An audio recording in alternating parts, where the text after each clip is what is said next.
How's it going there today, everybody? This is Michael out in Maui. Aloha.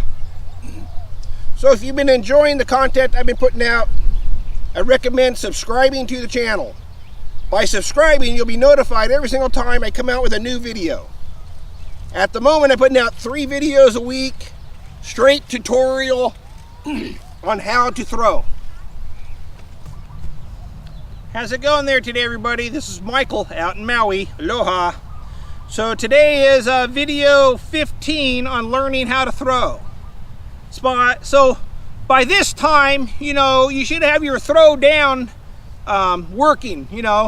It's been, like I said, 15 videos, so it's been a couple months of throwing. So now that you're, getting better at throwing, you might want to start changing your discs, into different discs because, now you're throwing harder. So the main things you want to, consider when you're, at that point where you're going to start buying new discs. So number one is the weight of the disc matters. You need to make sure that you buy a disc weight that's in your arm speed. So just gauge, if you're throwing 200, 300, 400 feet, don't be buying a max weight disc if you're only throwing, 250 feet, So the weight of the disc matters. Second would be, when you're buying your disc, you still want to find a disc that lands forward on your shot. You want to make sure that the disc isn't hyzering hard left on your throw, because you're losing, 40 feet by that disc landing hard left compared to having that disc land forward or a slight hyzer. So you need to make sure, when you first start buying discs, get discs that fly straight and then analyze from there. The only time you want the disc to do hard left is on a specialty shot. So that would be a different disc. So in general, you want all your discs landing forward when you throw them. So if you don't have a forward land, you need to change your disc. And like I said, the weight of the disc matters. And then once you get your new disc, it's very important to start throwing them. Learn your disc. Does it like to be thrown, low to the ground, 10 feet?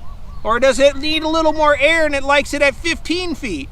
So start learning your discs, learn how they like to fly, how far it's going to go, and the shape of the shots for that disc.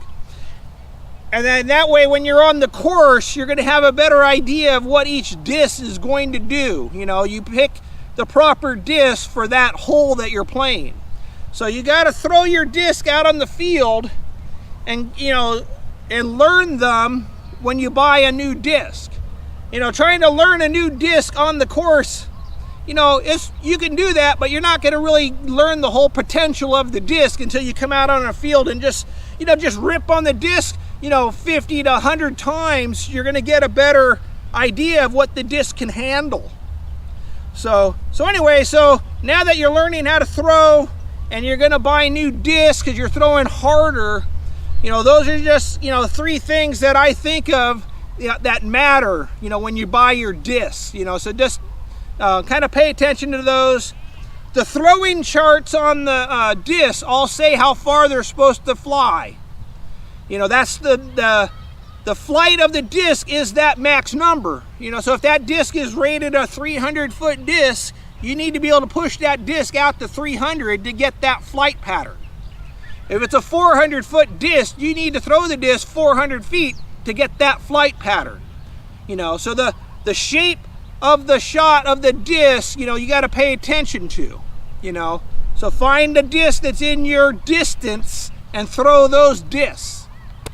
So anyways, this is Michael out in Maui. Aloha. Don't forget to subscribe.